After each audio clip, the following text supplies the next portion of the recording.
today. So I'm going to take you through the upcoming opportunity for the Council's renewal of the Framework Agreement for the Provision of Trade Contractors.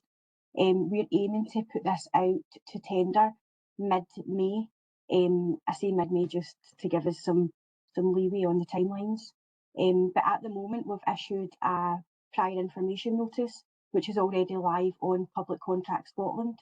So I would encourage anyone who is interested, or if you just want to go and have a look at the prior information notice, and there is an option to note an interest within that notice on the system.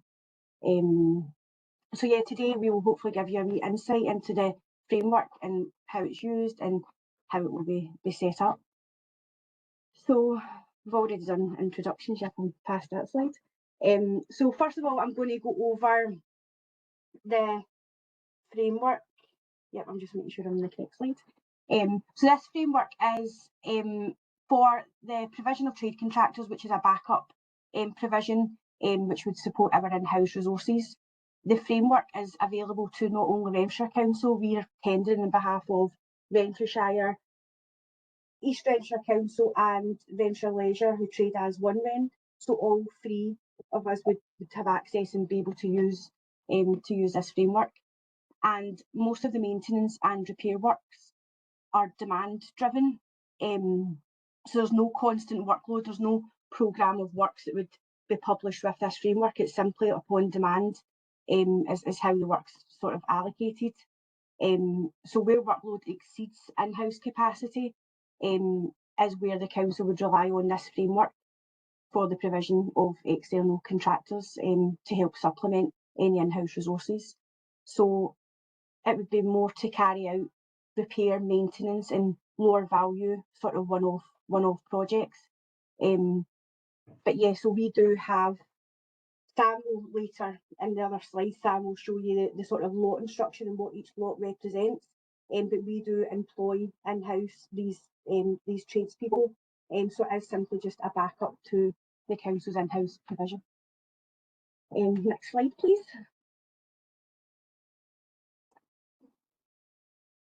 So the majority of the works will be within domestic properties, but there may also be a requirement to work within public buildings, and there may be requirements to work within occupied or void properties.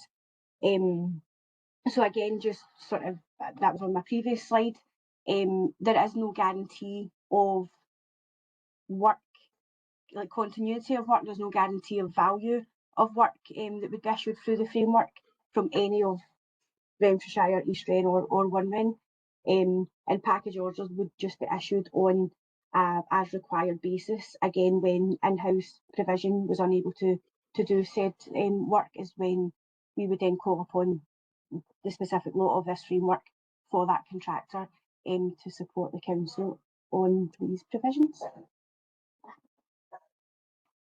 So I think it's now over to Sam. So Sam's now going to take you through how the framework's set up, including the lotting structure. So on you go, Sam.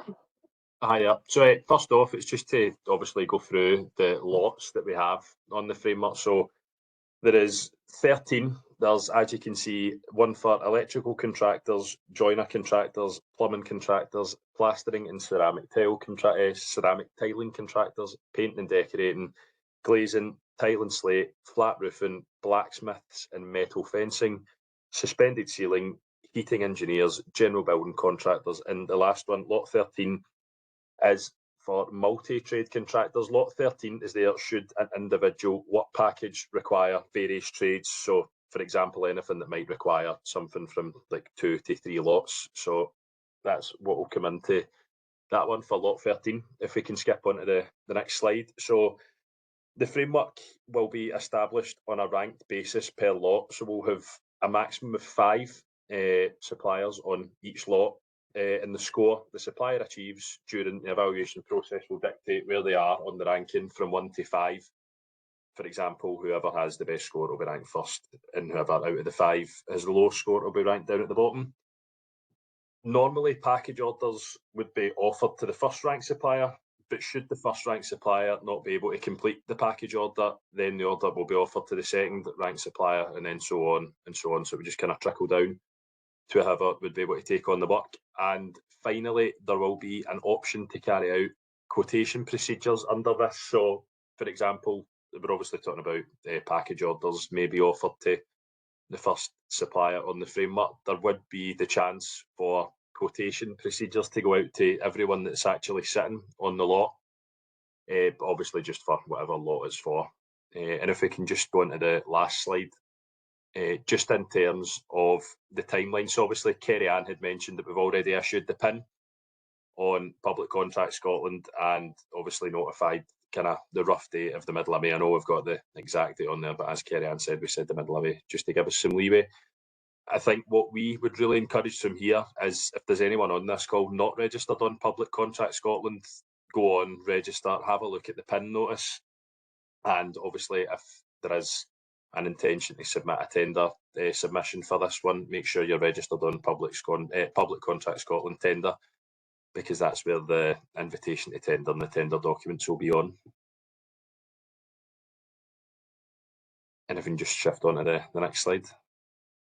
And that kind of takes us on to the last bit, which was kind of obviously really short and sweet. It's just to kind of try and keep it as simple for everyone as possible. So if there's any questions, if you want to fire away and stick them in the chat and we can read them out and get some answers for these.